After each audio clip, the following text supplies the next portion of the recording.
De la raíz a la ciencia, rendimos homenaje a las trayectorias que construyen en salud, confianza y el futuro de Ciudad Obregón. Aquí reconocemos a médicos, investigadores y profesionales que con su talento y vocación elevan el bienestar de nuestra comunidad, porque en cada historia de servicio late la identidad de una ciudad extraordinaria. De la raíz a la ciencia, médicos que curan, médicos que inspiran.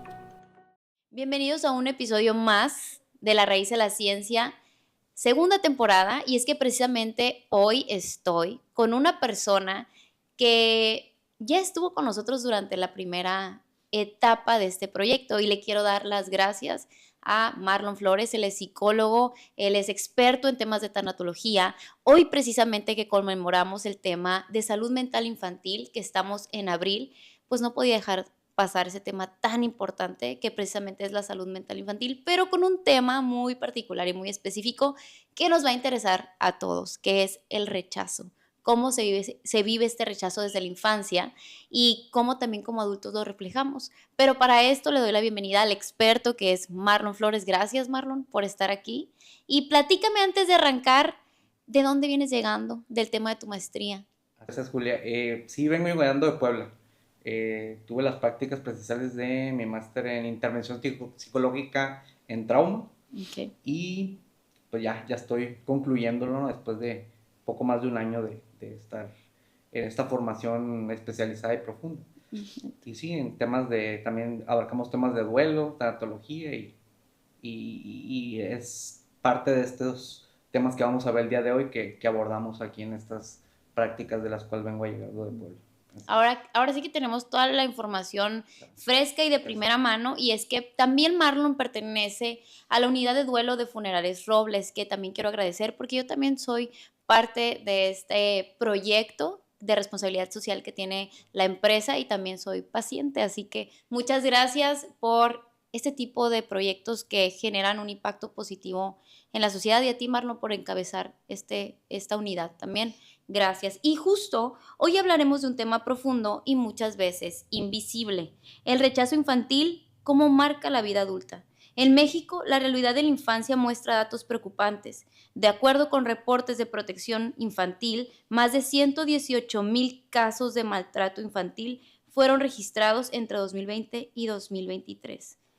Muchos de ellos lo suficientemente graves como para requerir hospitalización. Además, organizaciones de protección a la infancia señalan que cada año alrededor de 761 niñas, niños y adolescentes son abandonados en el país, una cifra que refleja la fragilidad de muchas redes familiares. Incluso, se estima que más de 1 millón de menores han perdido el cuidado de sus padres por factores como violencia familiar, pobreza o migración, lo que los expone a múltiples riesgos emocionales y psicológicos. El problema no siempre se ve. Muchas veces el rechazo no es abandono físico, sino ausencia emocional, invalidación, indiferencia o violencia psicológica, heridas que pueden acompañar a una persona durante décadas. Para hablar de esto, nos acompaña nuevamente nuestro invitado, psicólogo, tanatólogo, Marlon, con quien exploraremos cómo el rechazo en la infancia puede moldear la personalidad, las relaciones y la forma en la que nos vinculamos con el mundo. Marlon, para empezar, ¿cómo definirías el rechazo infantil desde la perspectiva de psicología? Sí. El rechazo es una de las heridas de vida, que como muchos las conocen, heridas de la infancia, que abarca desde la herida de la humillación, de la injusticia, del abandono. El rechazo es una de ellas también, la desvalorización. Son varias heridas que implican. Y esto marca a los niños, niñas y adolescentes. O sea, son experiencias adversas que ocurren antes de los 18 años, que marcan a lo largo de la vida. O sea, ya si se presentan antes de los 18 años, marcan profundamente a los adultos, ¿no? En la etapa adulta. Así es. ¿El rechazo infantil siempre es evidente o puede ser algo silencioso que se presenta en edades adultas? ¿Cómo podemos identificar cuando una persona tiene este tipo de rechazo o lo ha experimentado o lo vamos a experimentar? ¿Cómo podríamos identificarlo? Sí, te voy a comentar desde mi experiencia. Aquí me ha tocado que adultos, ya hasta que llegan a la consulta, expresan esa parte del rechazo. O sea, no lo silencian de pequeños, ¿sí? Porque es algo que una frase que decimos mucho los psicólogos, tanatólogos, los niños, niñas y adolescentes son los grandes olvidados en los duelos o en la vida misma. Son heridas invisibles muchas veces, ¿sí? O son situaciones que se silencian. Entonces, ¿qué es lo que sucede? Aquí, pues, ¿cómo se puede ver, por ejemplo, en un niño o adolescente, en el rendimiento académico muchas veces, ¿no? Es como se puede ver, no es como una herida, una cortada, pero sí se puede medir de esa manera, que baja el rendimiento académico, que es lo normal en un niño, que es lo esperado, pues que juegue, se relacione con otros. Entonces el aislamiento, el cambio de actitud, el cambio de dinámica, muchas veces de esa manera se puede visualizar, en esa parte del rendimiento, ¿no? Pero muchas veces no están al pendiente los padres de esa parte. O sea, y hasta ya que son adultos y que llegan, por ejemplo, en nuestro caso, llegan por una pérdida, un duelo por un fallecimiento de un ser querido, salen esta parte de esas experiencias adversas que vivieron en la niñez y vienen las historias de los nunca, de nunca había hablado de esto, nunca me he dado la oportunidad de poderlo expresar, de poderlo hablar, y hasta que llegan a una edad adulta pasa esto. ¿Cuál podría ser un ejemplo de una frase que me incluyo ahora como mamá? Solemos decir los padres y que no nos damos cuenta que pueden afectar haciéndolos sentir algún tipo de rechazo. Pues simplemente decir, tú no escuches o entre los mismos padres, no, ay, está chiquito, él no va a comprender, él no va a entender. Realmente muchas veces los niños cuando hacen una pregunta es porque tienen la capacidad de escuchar la respuesta, ¿no? Qué fuerte esto que acabas de Sí, decir. claro, así es, sí. Y pensamos que obviamente todo va a ser a su nivel, ¿verdad? O Sí, sea, el sí, tipo de sí. respuesta. No vamos a indagar mucho, a profundizar mucho, pero sí es algo y también me gusta decir esto, es mejor o es más fácil crear niños fuertes y seguros que muchas veces cuando tratamos a adultos ya quebrados o rotos, ¿no? O sea, ¿Cuál sería uno de las formas o factores más comunes de rechazo que sufren los niños? Ahorita me decías, sí. el tú no opines, es una manera de invalidar, pero ¿de qué manera los padres jugamos este rol? En tu experiencia, ¿cuál es un factor determinante para que el padre sienta un rechazo hacia su hijo? Por ejemplo, esto puede venir y lo voy a dividir en dos partes, que es el trauma del vínculo y del desarrollo. De los 0, es más, desde la gestación hasta los 5 años, ¿qué es lo que es principal? Nos vamos desde la gestación de la mamá, desde incluso la placenta, la mamá está transmitiendo ese rechazo al hijo, ¿sí? Muchas veces por no querer ese embarazo, por haber sido, pues no sé, maltratada, o sea, ya empieza a recibir el niño o niña ese rechazo desde la placenta. Entonces, no solo la placenta sirve para los nutrientes, sino porque transmite ya desde ahí el apego y el vínculo seguro que tiene que tener una mamá con su hijo. Y si desde la gestación no se está dando, ya empieza a transmitirle esa parte de rechazo al hijo, ¿no? Y crece y nace de esa manera. Otras situaciones pueden ser de que haya vivido la mamá, no sé, violencia, por ejemplo, al momento del embarazo, un accidente, un embarazo de alto riesgo, ¿sí? Okay. Preocupaciones constantes, violencia, o sea, pueden ser muchas cosas, hasta los 5 años. Y ya de los 5 años hasta los 16, antes de los 18, también situaciones, por ejemplo, el vivir en un estado de comparación con otros hermanos, también el estar expuesto a humillaciones con compañeros de la escuela, en la misma familia, el estar expuesto a violencia, a negligencia, abandono, o sea, todas estas situaciones van a marcar la vida de los niños, niñas y adolescentes. ¿Qué diferencias hay en cómo afecta el rechazo de la madre al rechazo del padre?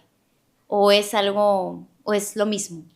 Sí, obviamente por la parte de la gestación, que la mamá gesta al niño o a la niña, sí tiene un mayor peso, ¿no? Pero también el padre, eh, si no está con la mamá o no tiene de alguna manera ese cuidado o ese acercamiento con el niño, también tiene un peso importante, ¿no?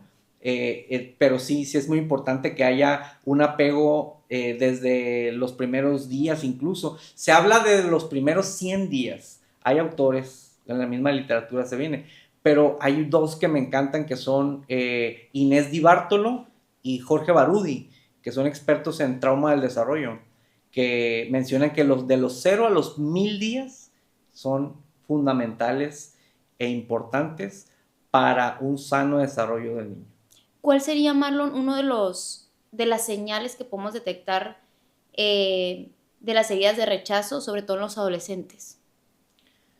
¿Cómo es su autoestima? ¿O cuál podría ser una señal? Porque tú sabes que los adolescentes siempre quieren encajar o quieren pertenecer a diferentes roles, o muchas veces también hacen como si no estuviera pasando nada, pero ¿cómo nos podemos dar cuenta de cuando alguien tiene esta herida de rechazo, sobre todo adolescentes? Y te lo pregunto porque precisamente también tengo sobrinos de esta edad, ¿no? Ahijados, que uno los ve muy bien, pero a la hora de la hora pues resulta que están teniendo problemas de depresión severos.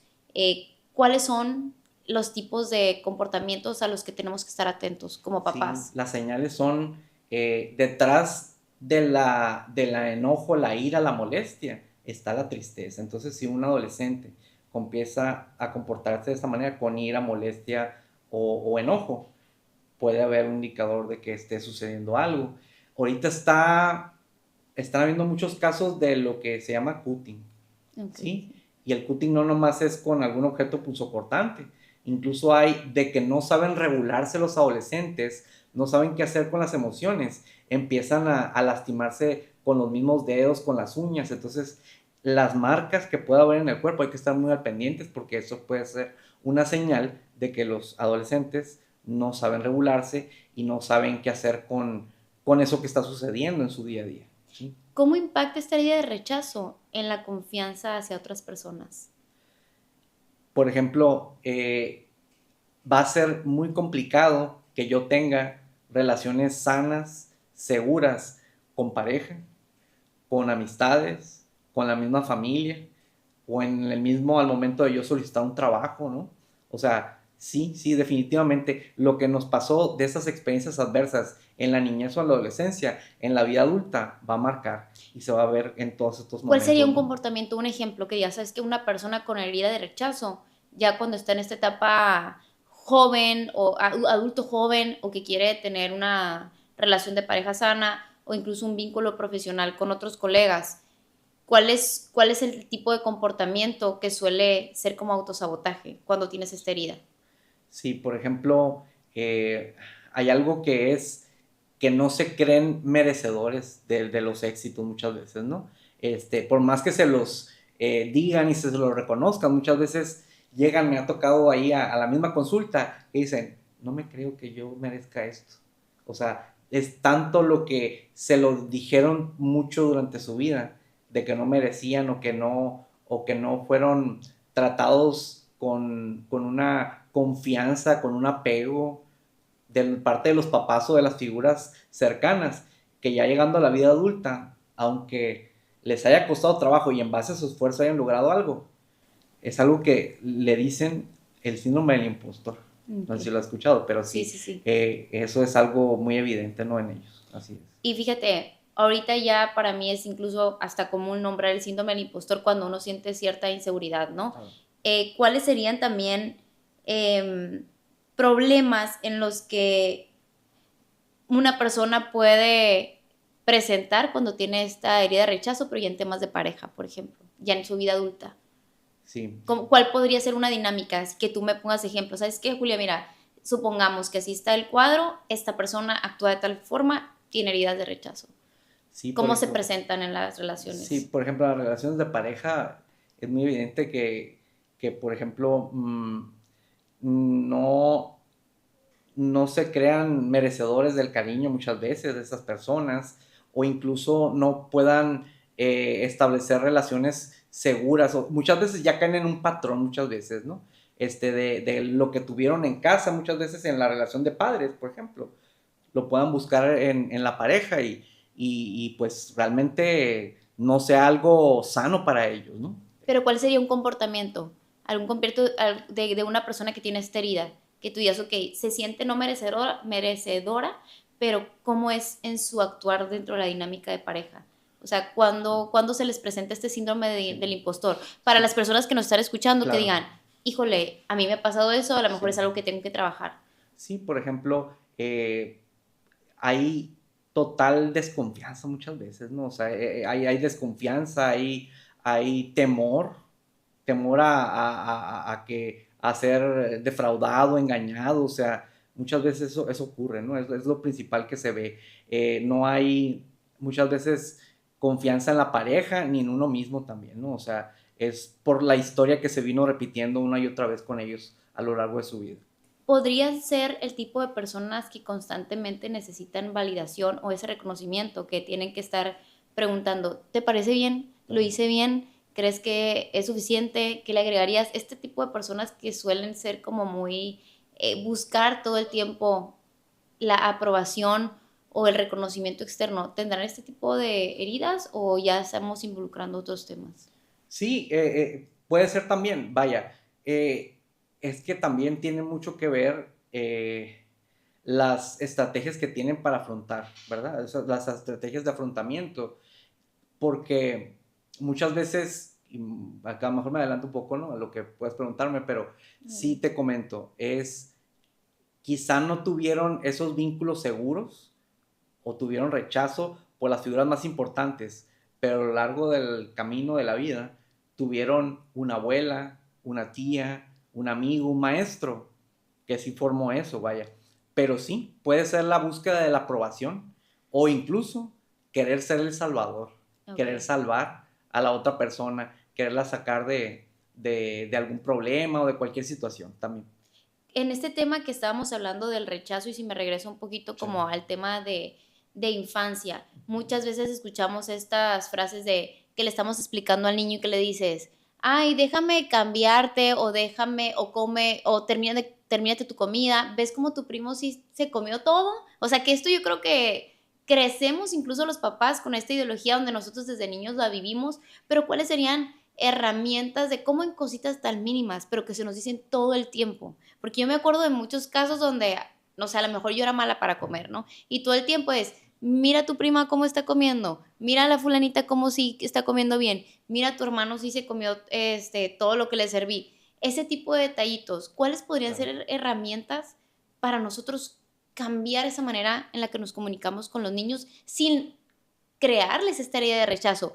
Hablando de cómo fortalecer un vínculo sano, ¿no? Ya de papás que están presentes y que sí quieren, pues que están siendo ahora sí que comprometidos con la educación Sí, de sus hijos. así es. Recuerden nada más, apego seguro y Ok, sano no es igual a sobreprotección, ok.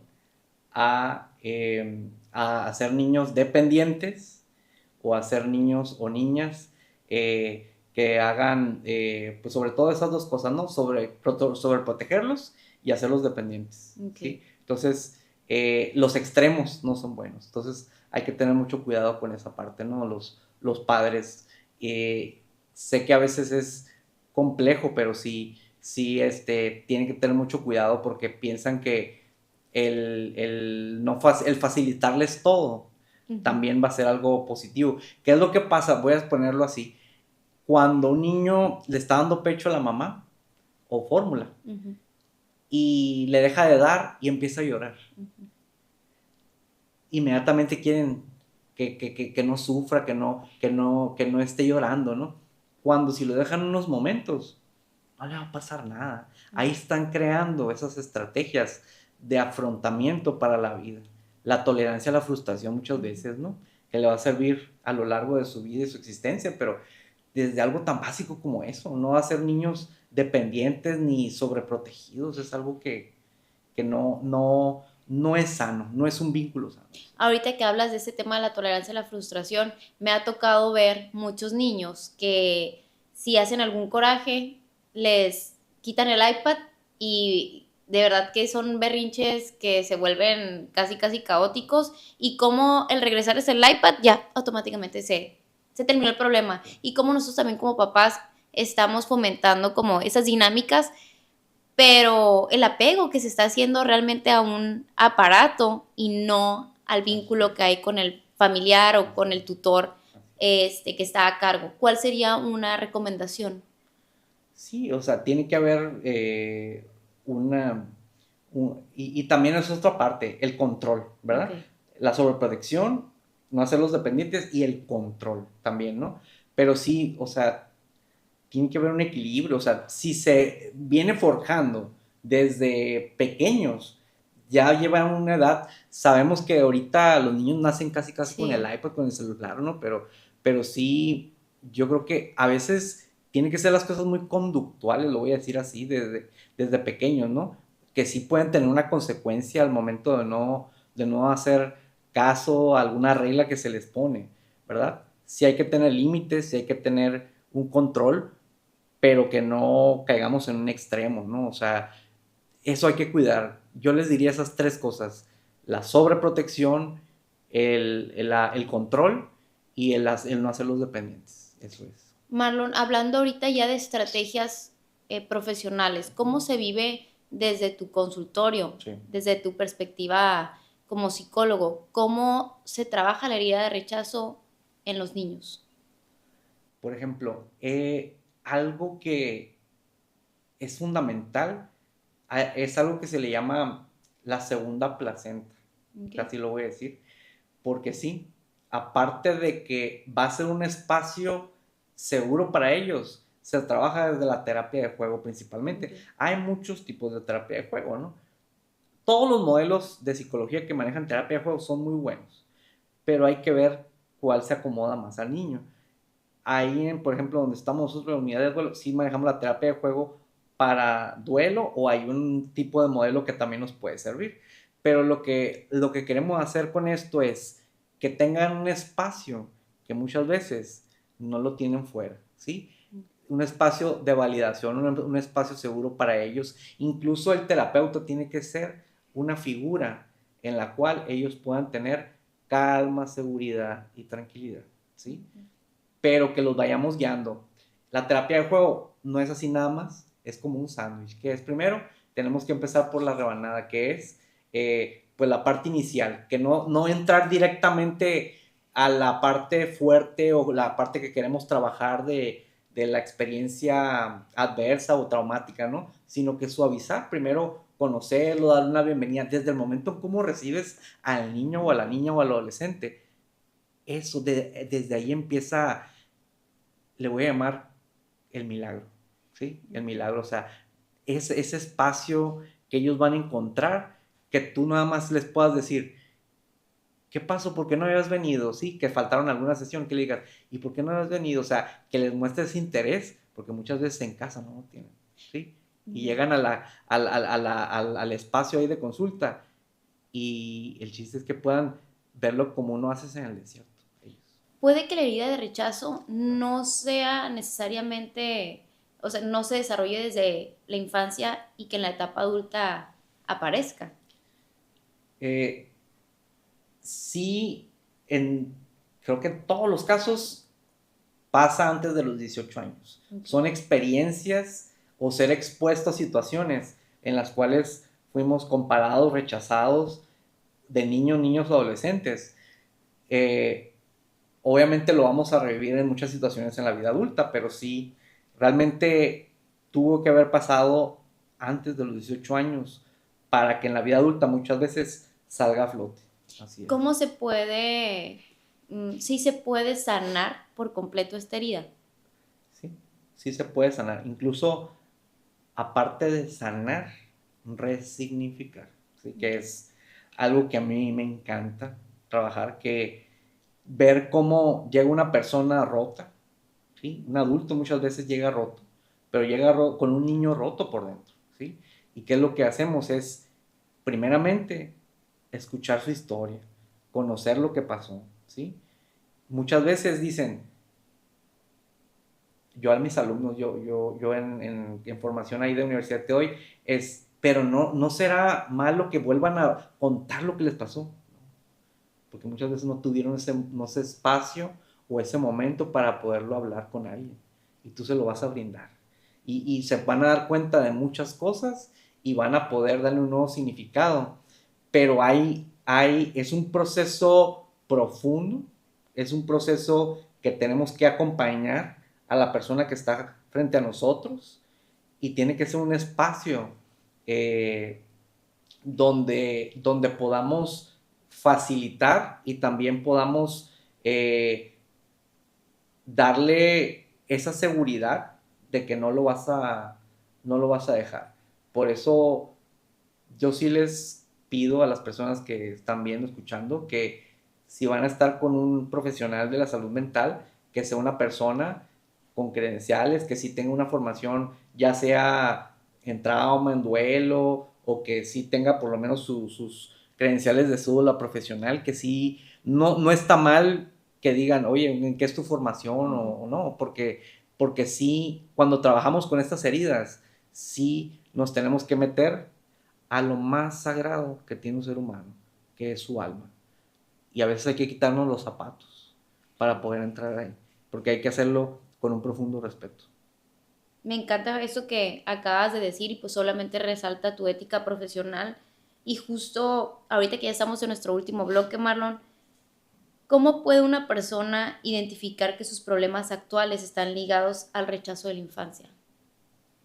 Para que se puedan dar cuenta de eso, muchas veces hasta que llegan con nosotros en terapia. No, muchas veces solos no lo pueden ver. Necesitamos un espejo para poder que se puedan ver y nosotros los terapeutas, los psicólogos, somos los mejores espejos muchas veces. Pero solos muchas veces no. ¿Qué es lo que hace mucha gente? Hace como que no pasa nada, deja las cosas así sin, sin hacerse responsable de lo que sienten, piensan que va a sanar sin dar. Muchas personas dicen, el tiempo lo cura todo. Es una frase inadecuada. No me gusta decirle, que no me gusta que la digan, porque el tiempo, si lo curara todo, pues no hubiera muchas cosas que existen en la actualidad. Pero sí, hasta que llegan, hasta que tocan fondo, llegan a la consulta, es cuando muchas veces se dan cuenta de esas heridas. Pero hay que hacer un trabajo muy profundo y muy detallado y muy minucioso con las personas. Actualmente, Marlos, ¿cuál sería una de las situaciones más recurrentes que tienes dentro de tus pacientes? Lo voy a decir así, Sí, pero me tal cual. sorprende que hay casos de tocamientos o de abuso sexual, vaya. O sea, hay situaciones de personas que no te las esperas y llegas y estás explorando los primeros 10 15 años de esa persona y sucede con familiares. Entonces, es algo que no se aborda tan fácilmente, pero también es necesario que lo hagan porque ahí está un bloqueo muchas veces, ¿no? La mente, lo voy a decir así, se fragmenta o recuerda ciertos episodios nada más. Se protege el cerebro, es un mecanismo de defensa, ¿no? Pero sí que les demos la oportunidad de poder hablar sobre eso, porque yo veo que son muchos casos, yo creo que por lo menos el 20% de la población que yo estoy viendo ha presentado casos así y es recurrente de que no le hicieron caso a los papás. Papás estaban trabajando para llevar comida a casa, pero ese abuso era por parte de familiares cercanos. Y lo más delicado es que lo más probable es que ese familiar que cometió ese abuso, lo más probable es que también haya pasado por lo mismo. O sea, muchas veces pasa de generación en generación. Y lo que yo veo es que las personas que ya llegan a terapia, hasta ahí muchas veces queda eso, ya no pasa a la siguiente generación. Okay. Y eso es maravilloso porque es lo que dice Gabor Maté, que me encanta de la resiliencia, es que aprendas de las adversidades. No solamente tengas esa capacidad de afrontar, sino de aprender de eso. Eso es Me encanta que hayas cerrado con eso. Y también ahorita, Marlon, me gustaría preguntarte si tenemos que trabajar esta parte en temas de conductas infantiles, en este tema de educación infantil, ya, ¿qué llamado harías a los padres de familia? Les diría, eh, tanto para los hijos como para ellos también, porque lo más probable es que también necesiten una guía, ¿no? Un acompañamiento. Les diría, no te des permiso, es que puedas darte esa oportunidad para que puedas conocer tu historia. Tienes la capacidad de salir adelante de las adversidades. No es fácil muchas veces, pero creo que es algo que si se dan el poder que lleguen a una primera sesión, por ejemplo, en trabajar en duelo o como lo hacemos nosotros, es algo que los puede transformar en todas las áreas de su vida. Pero sí, esperemos poder seguir promoviendo la salud mental y que podamos cada vez más, como espacios como este, poder llegar a más personas y que puedan acercarse a nosotros y que podamos sembrar en ellos algo para que transformen. Yo no digo, yo no sé si voy a llegar a 1000 o 1,000,000 de personas, pero con que esto llegue a una persona y le quede ese aprendizaje o ese mensaje, está muy bien. Imagínate que lo hiciéramos todos los que estamos aquí, a una sola persona que lleguemos, el mundo sería un lugar mejor. Ojalá puedan darse la oportunidad y puedan saber que hay profesionales que los van a ver sin juzgarlos, como vengan, con lo que traigan, va a estar bien y que pueden llegar a un lugar seguro con los profesionales de la salud. Eso es lo que les digo. Este episodio me resultó bastante inspirador desde diferentes perspectivas, como mamá, como niña, como adulta, como profesional, y espero también que a las personas que nos escucharon y que llegaron hasta el final de este episodio hayan logrado también captar este mensaje para que puedan, como mencionabas, pues tomar acción y tomar también responsabilidad, independientemente desde la perspectiva o desde el parámetro en el que se encuentren o la etapa de su vida. Y Marlon, gracias por acompañarnos y ayudarnos a entender cómo las experiencias de la infancia pueden marcar profundamente la vida adulta, pero también cómo es posible reconocer, trabajar y sanar esas heridas. Si algo nos deja este episodio es que la salud emocional de los niños no es un tema menor, porque lo que ocurre en la infancia muchas veces se refleja en la forma en la que los adultos aman, confían y se relacionan con el mundo. Gracias por escucharnos, nos vemos el próximo episodio y celebremos las infancias, cuidemos a nuestros niños y niñas y ayudemos a bajar esos índices, esas estadísticas de violencia y abusos infantil. Mi nombre es Julia Castro y este fue un episodio más de La Raíz a la Ciencia, segunda temporada.